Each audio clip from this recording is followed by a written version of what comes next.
contents of this episode may not be suitable for all. Listener discretion is advised. Hello and welcome back to The Staircase. I am your host for this episode, Nico. And as always, I got my accomplice, my cousin, my boy, Nate, right here riding shotgun. What's up, man? I have been waiting for the next conspiracy, JFK. You teased it a little bit. I can't wait to hear what you got. Yes, sir. And you already know we're about to get into the JFK Conspiracy, the assassination of our president. Highly requested on the Instagram. People asking us to do this episode, and I figured, what the hell? I know enough about it. So let's do it. Buckle up because this is going to be a wild ride. I'm going to be getting into some stuff that you probably never even heard of and different angles to this conspiracy that has not been covered. Buckle up. This is going to be a two-parter. Stay tuned for that. Hit that subscribe button. Hit the follow button, however you are listening to this, to get part 2 as soon as it drops. Now, on to the conspiracy.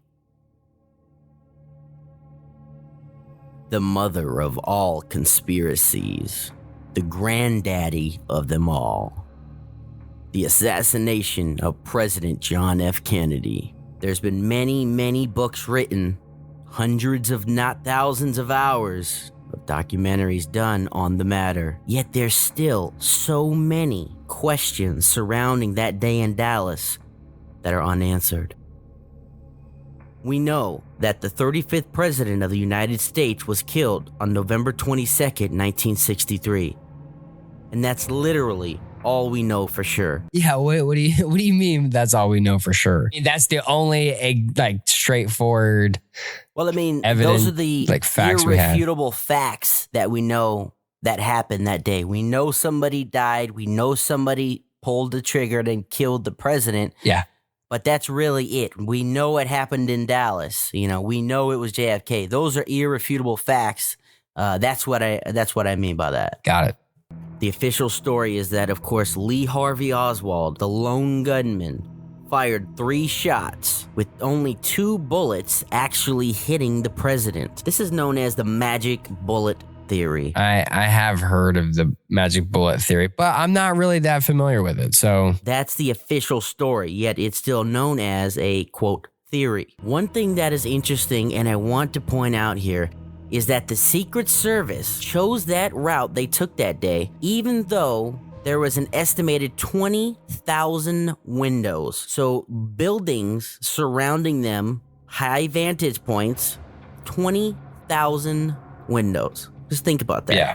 And that car actually had a bulletproof bubble screen top that could be added on for extra security. JFK personally requested that not be put on so he can see the people. You know, this was the president for the people, you know, that whole spiel. They're saying it's the magic bullet theory because there was 2 bullets, but there was somehow a 3rd bullet fired, and that 3rd bullet is an unknown.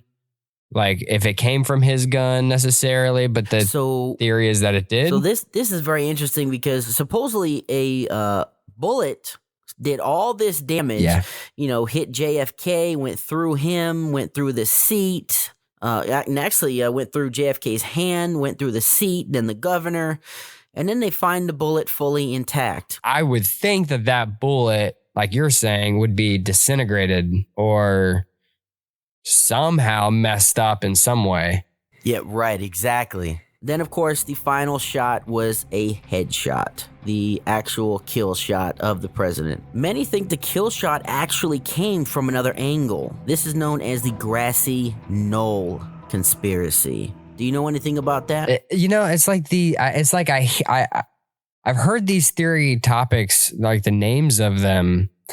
Grassy Knoll, like there was a shooter there, maybe. I don't know. I'm not sure. Looking at the footage, the president's head goes back and then to the left. So how could his head have that kind of a kickback and ricochet from a shot taken from behind him and at a downward angle? So if you're getting shot behind you from a downward angle, you're going to go down and to the left. I gotcha. Okay, not back. That doesn't make any sense. That means you're being shot from the front. And the way it lines up is right. The grassy knoll would have been the perfect angle. It's a hill. Right, exactly. The one thing that stands out the most to me is Oswald being able to even make that shot in the first place. Recently I was talking to a friend of mine at work, and she was saying, well, remember, Oswald was a marksman, and I'm sure anyone listening to this for sure remembers somebody telling them at some point, Oswald was a really good shot in the military. He was a Marine. All right. First thing, he was a Marine, but he was only in the military for a few years. We're not talking about, long-time veteran, has a bunch of medals or anything. And hey, no disrespect to people only doing it for a few years. I salute you on that. And second, and most importantly, there are many levels of marksmanship in the military, and he was only a marksman, which is the lowest level of marksmanship you can have in the military. So in other words, he was a very average shot. Right. Also, keep in mind, with that all being said, this was not just a regular shot or, one shot kill. No. This was a shot from a downward angle. It was at a downward angle from the 6th floor, the book depository. Huh. But not only that, it was a moving target. Yeah. A moving target in a high stress situation. That's interesting. You're not going to get a shot like that when you are a basic shooter on the 6th floor and hitting a moving target. There's no way. And finally, for this part 1, we're going to talk about the legendary Jesse Ventura. He had a show. It was canceled. I guess he got too far into stuff. I think it was just called Jesse Ventura's Conspiracy Theory show or something like that. I think it was on like A&E, but it was a really, really good show. A fantastic show. Highly recommend you go watch that if you haven't already. I actually went back and watched the JFK episode, which is like his highest rated one, just to do some research on this episode. And I had already watched that episode, and it's just, again, it's so good the way he explains stuff. And Jesse is great. I like him a lot. So during that episode, he talks about, and I took a little bit of an excerpt from his episode, and again, go check it out yourself. But he was going over the gun that was used. That was one of the most important parts of that episode, the gun that Oswald used. And of course, just keep in mind, if you don't know already, besides being a wrestler and governor and mayor too, he was also a Navy SEAL for many, many years, and he was an expert marksman, the highest level of marksman that one person can get in the military. Dang. They don't call him the body for no reason. Yep. So, it was a 1891 Concano. I might be butchering that name. So, on the JFK episode, he actually reenacted the shot with the same type of rifle, the same type of angle and distance, but not moving, not a moving target.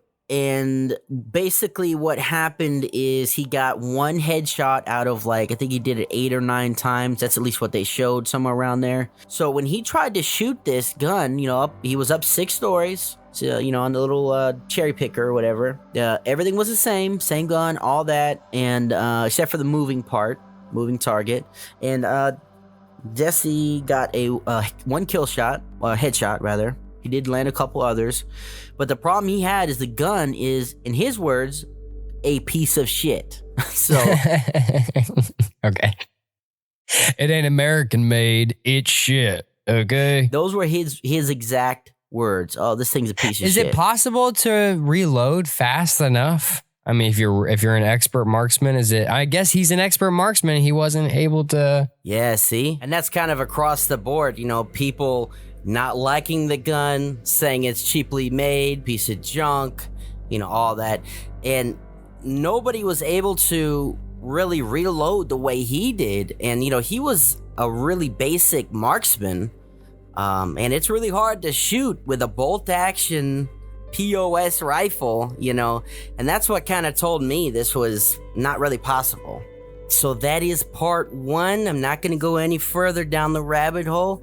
You guys got to tune in for part 2, which is coming very soon. So I want to ask you, man, what do you think, without getting too deep into it, because we got a part 2. What do you think? What are you leaning more towards? Yeah, I think that the second shooter or third shooter option seems more likely. I think that just because Jesse couldn't do it doesn't mean necessarily that nobody could. But you got to take all the evidence into consideration. The evidence is that Jesse's a top expert dude. And, you know, he's using the same weapon. You're adding all those variables like you're saying. Yeah.